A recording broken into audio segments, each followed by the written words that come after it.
Foi uma partida em que o próprio Lucas já tinha falado, depois daquela derrota de virada para o Atlético Mineiro, o torcedor, de uma certa maneira, estava, assim, um pouco... Não estava na vibe da Libertadores, curiosamente, sabe, Celso? O que deu para ver é que não deu o estádio completamente lotado. Era jogo para, no mínimo para 50 mil, ou estádio completamente lotado. Era a expectativa que o Fortaleza tinha para esse jogo, mas isso não aconteceu. Deu menos de 40 mil pessoas, que foi uma pena, porque a torcida do Fortaleza é conhecida por fazer belíssimas festas e merecia uma festa para um jogo desse tamanho, pela competição que é. Mas, ao mesmo tempo, o time que entrava em campo, né, era um time que tinha já alguns indícios de alguns atletas que não iam jogar. Sebadios já não foi visto no vídeo de treino que o Fortaleza tinha disponibilizado mais cedo. Outro jogador, De Pietri, também não apareceu e também foi o jogador que positivou para a Covid. E além dos lesionados, já não tinha o Tinga, já não tinha o Robson, não tinha o Hércules. E o Fortaleza entrava em campo com algumas dificuldades. E dentro de campo, Celso, lembrou muito o Fortaleza de outros jogos. Então, assim, os mesmos problemas, as desatenções, o primeiro tempo do Fortaleza, e aí vou trazer o primeiro jogador, já dando aqui um spoiler, para mim, o pior da partida pelo lado do Fortaleza. Juninho Capixaba entrou muito disperso mesmo, assim, muitas vezes segurando a bola. Na primeira vez que ele tenta sair, ele demora com a bola e já gera uma possibilidade ali do bate-rebate. O Estudiantes fazendo o mesmo tipo de jogada, sabendo que a defesa do Fortaleza tinha dificuldade de ter essa bola mais à frente. O grande problema do Fortaleza no primeiro tempo foi não conseguir em nenhum momento segurar essa bola, ou pelo menos transformar essa jogada em jogada de ataque mais ofensivo. Então foi uma certa dificuldade que o Fortaleza acabou tendo em boa parte do primeiro tempo, com essa dificuldade de sair um pouco mais para o jogo, e quando a gente foi ver, por exemplo, eram muitos jogadores errando, o Tite novamente cometendo falhas, teve momentos que o próprio Estudiantes ficava chuveirando muita bola na área, porque era um grande problema defensivo do Fortaleza nessa bola aérea defensiva, como tinha acontecido no jogo do Atlético Mineiro e tantos outros jogos. Então o Fortaleza pareceu aquele Fortaleza que começou a própria Libertadores, parecia um time despreparado para esse tipo de competição. E a equipe do Estudiantes ficava cadenciando o jogo, cadenciando, assim, foi uma coisa que também eu já esperava, né? A arbitragem não seria o ponto positivo também desse jogo. Não que a arbitragem tenha construído o resultado, não. A arbitragem, na verdade, ela permitiu que uma determinada equipe fizesse muita cera. Foi muita cera no primeiro tempo, teve um momento que teve um atendimento lá que foi de 2 minutos, e o juiz deu 1 minuto de acréscimo no primeiro tempo, assim, uma coisa surreal mesmo de imaginar. Não, era um jogo todo cadenciado, e é bom, e assim, é uma coisa que eu já sabia, né, o Estudiantes, ele joga dessa maneira, e vai ser assim também lá no jogo da volta, vão cadenciar demais, vão cadenciar, claro, eles vão ter mais pressa, porque eles vão querer vencer no tempo normal, mas muitas vezes ele cadencia no jogo, até porque para eles o empate era de bom tamanho. Então o Fortaleza não começou bem, praticamente não finalizava, teve até um gol feito, que foi até o gol do Romero, o belíssimo gol do Romero, mas estava impedido, mas o Fortaleza só foi fazer a primeira finalização de fato já aos 40 do primeiro tempo. Então, assim, muito pouco repertório, o time muito mal encaixado, o meio de campo lutava muito, mas não tinha construção, não tinha conexão, o Pikachu às vezes caía pelo lado esquerdo, assim, não parecia o Fortaleza afinado, o Fortaleza que, por exemplo, jogou contra o River Plate. O sentimento do time que estava em campo, o espírito que estava em campo, não parecia uma equipe que estava conectada com o tamanho, com o peso, com a relevância que era essa partida, no caso, uma oitava de Libertadores contra um tetracampeão de Libertadores, que era o Estudiantes. No segundo tempo, o Fortaleza começa também de uma maneira dispersa, novamente o Capixaba, assim, o Capixaba estava naquele dia que lembrava muito o Tite, sabe, daquela confiança. Ele foi tentar driblar um jogador do Estudiantes, e só tinha ele, basicamente, e o Boeck logo atrás dele, ele perde a bola e quase gera o primeiro gol do Estudiantes. E aí, curiosamente, na segunda jogada do segundo tempo do próprio Capixaba, ele parte pelo lado esquerdo, aí ele tenta o cruzamento, ele erra o cruzamento, a defesa está toda exposta, o Estudiantes sai no contra-ataque, é em mérito para o Benevenuto, que antecipa a jogada, e aí o próprio Capixaba, que estava mais adiantado, estava livre pelo lado esquerdo, e aí o Benevenuto coloca a bola para ele, coloca para o meio da área para o Romero acaba finalizando ali, a bola bate na perna, bate no bumbum do jogador do Estudiantes e vai em direção ao gol para abrir o placar. Um momento de êxtase, e eu acho que esse gol foi bonito de ver de uma maneira geral, porque a gente que acompanha o Fortaleza há muito tempo, e o Lucas daqui a pouco vai dar a versão dele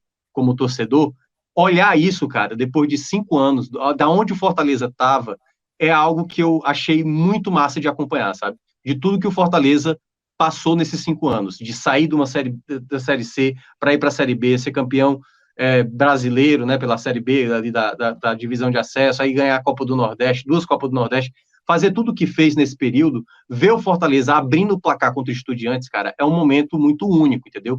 Mesmo eu achando que o Fortaleza não estava fazendo uma boa partida, mesmo o Fortaleza, como eu imaginava, talvez não fosse segurar o resultado. Bastaram 8 minutos para o Fortaleza tomar o gol, o Estudiantes trouxe mais jogadores para o setor ofensivo, e aí uma falha, né, novamente da defesa, uma jogada pelo lado esquerdo, o Pikachu não conseguiu fechar ali a oportunidade de passe, não fechou muito bem para o cruzamento, e vem o Dias com muita tranquilidade para empurrar para a rede, o Tite muito indeciso ali, não sabia se marcava o jogador, se marcava para quem vinha chegando, o Ronald estava muito distante, e um gol muito simples, que acabou tomando um gol bobo, novamente um gol bobo que o Fortaleza acaba tomando. Então, Fortaleza não foi uma equipe segura, novamente, numa partida, e como eu falei, é um problema crônico, e que, né, já teve, daqui a pouco também o Luca vai falar sobre, eu não vou conseguir falar, Fortaleza já fez 2 aquisições para a próxima janela, o Lucas Sacha, volante, lateral, e também o Thiago Galhardo, jogador atacante, mas precisa muito, Celso, mas é muito,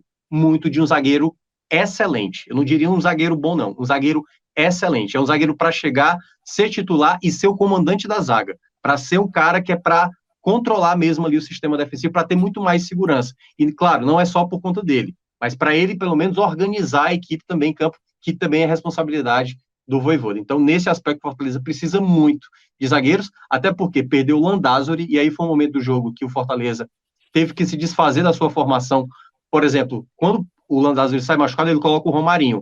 Aí o Pikachu sai de uma posição que ele é muito importante, ele precisa estar, que é mais próximo do gol, ele teve que jogar de lateral direito, o que dificultou para o próprio Pikachu ser participativo e ser efetivo, porque é o jogador mais importante da temporada. A entrada do Romarinho, ele fez ali, né, o Romarinho mais à direita, o Moisés à esquerda, com o Romero mais à frente. Fortaleza tentava ainda buscar o empate, mas sem muito, e aí para mim vem uma coisa que, sinceramente, eu não entendo por que o Vojvoda fez isso nos minutos finais. Faltava o Celso, já estava nos 89 minutos, certo? Faltava 1 minuto para bater 90, mais os acréscimos. E que o árbitro não daria muitos acréscimos, até porque o Estudiantes fazia cera e o árbitro pouco ligava, ia dar só 5 minutos no máximo. E foi o que aconteceu. Nesse momento, Celso, o Vojvoda saca Romero e saca Moisés para colocar Torres e Vargas. Por que eu estou falando isso? Era uma substituição para poupar jogador? Não era, porque faltava 6 minutos para acabar a partida. Era uma substituição por qual motivo? O que é que o Torres ia fazer? Aliás, o Torres teve a última bola para finalizar e estou para fora. E o que é que o Vargas iria oferecer? Que o Moisés e o Romero, dentro de campo, com uma bola sobrando, como sobrou, por exemplo, o Torres, não pudesse fazer melhor, entendeu? Então eu não consegui compreender. Se ia terminar o jogo, termina o jogo com 2 jogadores que podem resolver uma partida, como o Moisés e como o Romero. Os caras poderiam estar mancando, mas eu não tiraria 2 jogadores do poder de fogo, do poder de decisão para um jogo de ida, como o Fortaleza poderia ainda levar uma vantagem que seria muito difícil, mesmo assim jogando contra os Estudiantes lá. Então, é um empate, é uma situação muito difícil que o Fortaleza garanta a classificação, mas pode sim garantir a classificação, porque como eu sempre venho citando, citei no Raiz da segunda-feira, Fortaleza é a equipe mais inconstante que eu vejo hoje, assim, das equipes da Série A. Ela é tão inconstante que é capaz de garantir uma classificação fora de casa contra os Estudiantes, mas ao mesmo tempo pode perder, né, de maneira bizarra, tomar gols bizarros como geralmente tem tomado. Então, uma equipe insegura como é o Fortaleza, não dá para a gente ter certeza, garantia de que vai apresentar um bom futebol. Agora,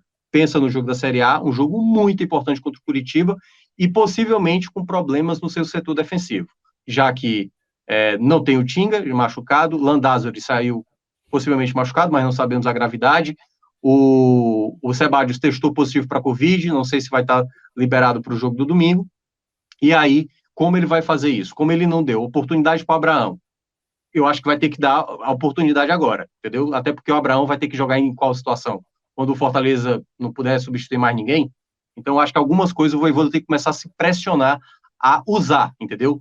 David, alguma coisa ele tem que fazer de diferente para para não ficar sempre nessa justificativa de que eu confio no meu elenco, quando o elenco dele não está passando ainda uma confiança, e quando eu falo isso, uma confiança no seu sistema defensivo, e isso compromete qualquer tipo de resultado.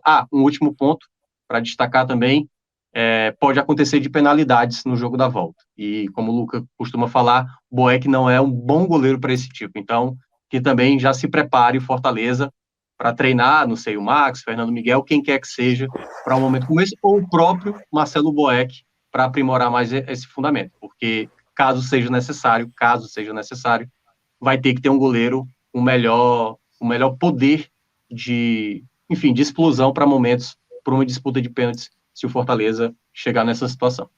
Na verdade, o Fortaleza não tem nenhum dos 3 goleiros especialistas nesse tipo de coisa, né? Nenhum dos 3 era torcer para o Kennedy, que é da base, estar relacionado para poder ir para a Argentina, que nem o melhor dos todos os goleiros nos pênaltis é o cara prepare, que né? veio do sub-20, cara. Surreal.